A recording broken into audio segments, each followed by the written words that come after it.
Private hospital का bill insurance cover करूगी कि नहीं? मुख्यमंत्री सहज योजना कार्ड हैगा, फिर कोई टेंशन नहीं, थोड़ा सारा ट्रीटमेंट कैशलेस है। बिना पैसिਆਂ ਦੇ? जी हाँ, ਹਰੇਕ ਨਾਗਰਿਕ ਜਿਹੜਾ ਹੈ ਉਹ ਮੁੱਖ ਮੰਤਰੀ ਸਿਹਤ ਕਾਰਡ ਜਦੋਂ ਬਣ ਗਿਆ ਤਾਂ ਉਹ 10 ਲੱਖ ਰੁਪਏ ਦਾ ਮੁਫਤ ਤੇ ਕੈਸ਼ਲੈਸ ਜਿਹੜਾ ਇਲਾਜ ਕਰਾਉਣ ਦੇ काबिल भी होगा, एलिजिबल भी होगा। पंजाब सरकार लेकर आई है दुनिया की पहली सेहत योजना। अब पैसे के कारण पंजाब का कोई भी नागरिक बढ़िया इलाज से वंचित नहीं रहेगा। सेहत का हक सबके लिए। दोस्तों, आजादी के बाद पहली बार ऐसा देखने को मिला कि सत्ता में बैठे हुए प्रधानमंत्री मोदी जी या फिर कोई भी ऐसा पीएम नहीं होगा जो बिना भाषण दिए ही वापस चला जाए। लेकिन कल के दिन इतिहास के पन्नों में यह भी दर्ज हो गया कि लोकसभा की कार्रवाई चल रही हो और देश के प्रधानमंत्री महिलाओं के डर की वजह से संसद छोड़कर चलते बने। अब उसको आप संसद छोड़ करके कहिए या संसद छोड़ करके भाग चले कहिए, क्या कहिए वो आप अपने हिसाब से देखिएगा। लेकिन यह पहली बार हुआ कि महिलाओं के डर की वजह से प्रधानमंत्री मोदी जी का भाषण नहीं हुआ। यह पहली बार देखने को मिल रहा है आजाद भारत में। और खबरें यह भी चल रही हैं कि अब प्रधानमंत्री मोदी जी लोकसभा के अंदर बोलेंगे ही नहीं, अब बोलेंगे कहां? राज्यसभा में। और आज सुबह सुबह यह खबर आई संसद चलने से पहले ही कि विपक्षी गठबंधनों ने एक साथ मिलकर यह रणनीति तय की है कि प्रधानमंत्री मोदी जी को भी राज्यसभा के अंदर बोलने नहीं दिया जाएगा। जी हां, नहीं बोलने दिया जाएगा। और आज हुआ भी कुछ ऐसा ही कि जैसे ही लोकसभा की कार्रवाई शुरू होती है, याद करिएगा, राज्यसभा के अंदर आज बोलने नहीं दिया जाएगा, कल लोकसभा के अंदर बोलने नहीं दिया गया था। आज जैसे ही कार्रवाई शुरू हुई, महज मुझे लगता है कि 50 से 60 सेकेंड या 1 मिनट कह लीजिए, 2 मिनट कह लीजिए, उससे ज्यादा नहीं चला, तुरंत कार्रवाई स्थगित हो गई। सोचिए यह हाल हो गया है। निशिकांत दुबे के दिए गए बयानों को लेकर के माहौल इतना गर्म हो चुका है कि विपक्षी सांसद यह चाहते हैं कि जिस आरोपों को लगाया गया है इंदिरा गांधी को लेकर के, नेहरू को लेकर के, जो खुलेआम किताब मैगजीन दिखाई गई है, उसका जवाब देना पड़ेगा। और हालत यह हो गई कि निशिकांत भागते हुए नजर आए। महिला सांसदों ने साफ तौर पर कहा कि सुनो सुनो सुनो निशिकांत, सुनो सुनो। रुकने को जगह नहीं मिली, आप समझिए। निशिकांत जी भी जाते हुए दिखाई दिए। अब आगे की मैं आपको कहानी बताने जा रहा हूं, क्योंकि अब विपक्ष ने यह भी ठान लिया कि लोकसभा के अंदर जब तक राहुल गांधी जी को बोलने नहीं दिया जाएगा तब तक मोदी जी को भी बोलने नहीं दिया जाएगा। अब मोदी जी ये कह रहे कि मैं राज्यसभा में बोलूंगा, तो विपक्षी पार्टियों ने यह भी ऐलान कर दिया, यह भी मीटिंग करते हुए कहा कि अब राज्यसभा के अंदर भी मोदी जी को नहीं बोलने दिया जाएगा। और यह बात यूं ही नहीं कह रहा हूं, न्यूज़ 24 खबर देखिए। संसद शुरू होने से पहले ही विपक्ष के सांसदों ने की बैठक। सूत्रों से मिली जानकारी के अनुसार बैठकों में विपक्ष ने फैसला किया है कि राज्यसभा में भी पीएम को बोलने नहीं दिया जाएगा। यह आज फैसला लिया गया है। आगे जरा देखिए खबर, जरा देखिए, यह खबर आज तक की खबर है। और खबर में क्या लिखा गया है? विपक्ष की महिला सांसदों ने घेर ली पीएम मोदी की कुर्सी, नहीं दे पाए भाषण, लोकसभा में हंगामे पर बीजेपी का दावा। बीजेपी क्या क्या दावा कर रही है आप भी जरा सोचिएगा।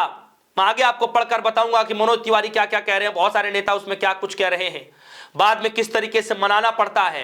प्रियंका गांधी ने बाहर निकलते हुए क्या कुछ कहा, और यह भी मैं आपको बताऊंगा कि राहुल गांधी की बात सच साबित हुई है। जी हां, राहुल गांधी की बात एक बार फिर से सच साबित हुई है, और कैसे सच साबित हुआ यह भी मैं आपको बताऊंगा।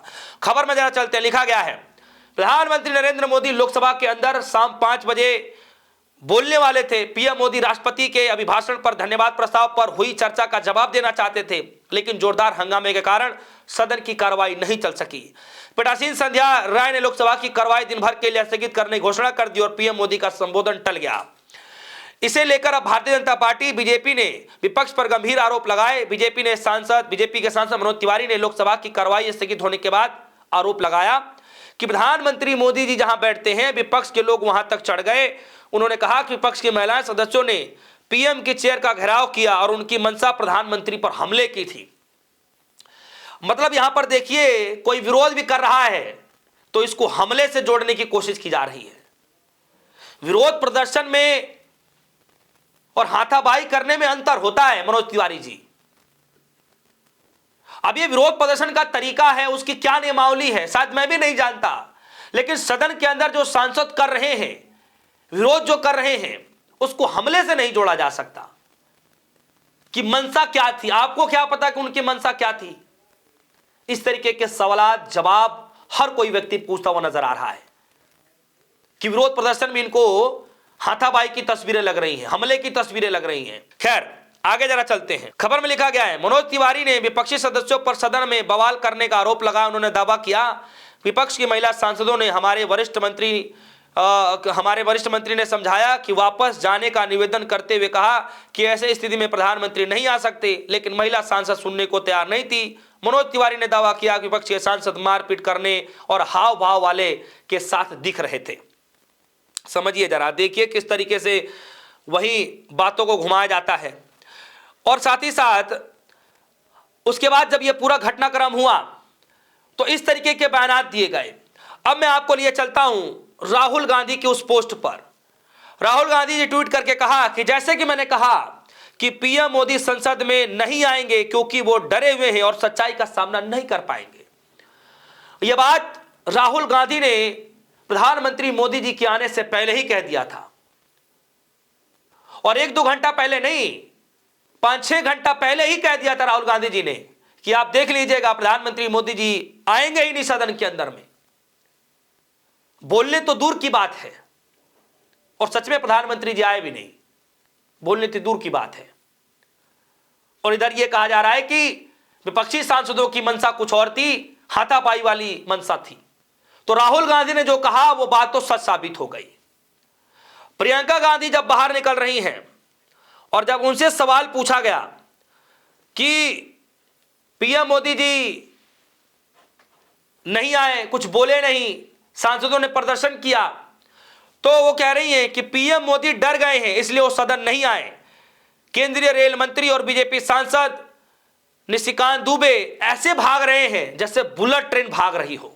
जी हां दोस्तों, कल सदन के अंदर ऐसी तस्वीर रही, ऐसे भाग रहे हैं जैसे बुलेट ट्रेन हो, बुलेट ट्रेन की तरह भागते हुए नजर आ रहे हैं। और यह बात मैं थोड़ी ना कह रहा हूं, यह बात तो प्रियंका गांधी जी कह रही हैं।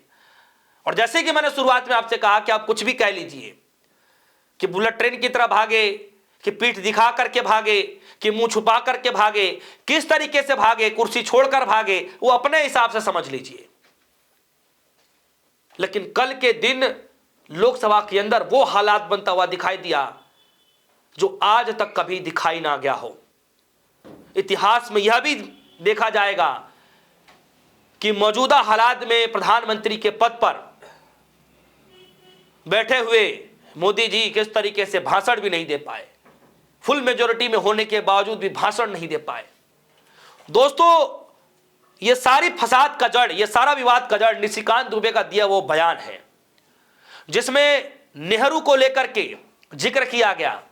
लेकिन जब आप उस लेटर को बकायदा पढ़ेंगे, जिस ट्वीट का शेयर किया गया निशिकांत दुबे की तरफ से, जब उसको पढ़ेंगे तो उसमें साफ तौर पर लिखा गया है कि नेहरू जी ने कहा कि मैं उस प्रोग्राम में नहीं आ सकता क्योंकि मुझे संसद की कार्रवाई में जाना है।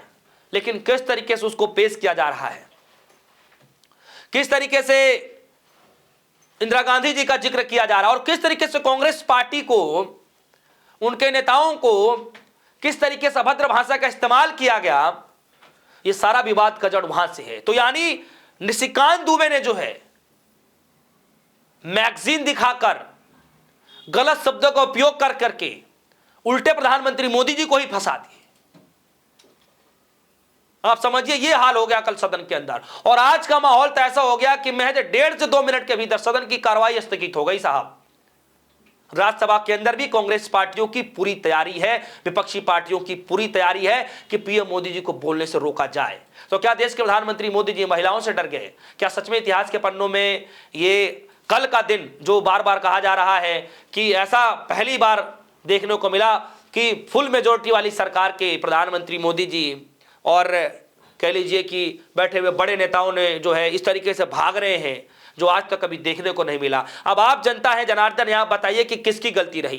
क्या सच में विपक्षी पार्टियों के जो नेता सांसद है उन महिलाओं की गलती रही जो जा करके जहां प्रधानमंत्री मोदी जी बैठते वहां पर जाकर प्रोटेस्ट करने लगे, या गलती निशिकांत दुबे की रही जिस तरीके से वो सारी मर्यादाओं को ताक पर रख करके कुछ भी बोले जा रहे थे? आपकी राय क्या है? वीडियो कमेंट सेक्शन में जाइएगा और आज क्या हो सकता है राज्यसभा के अंदर, अपनी राय जो रखेगा। फिलहाल के लिए दीजिए इजाजत, देखते रहिए सोनी, धन्यवाद।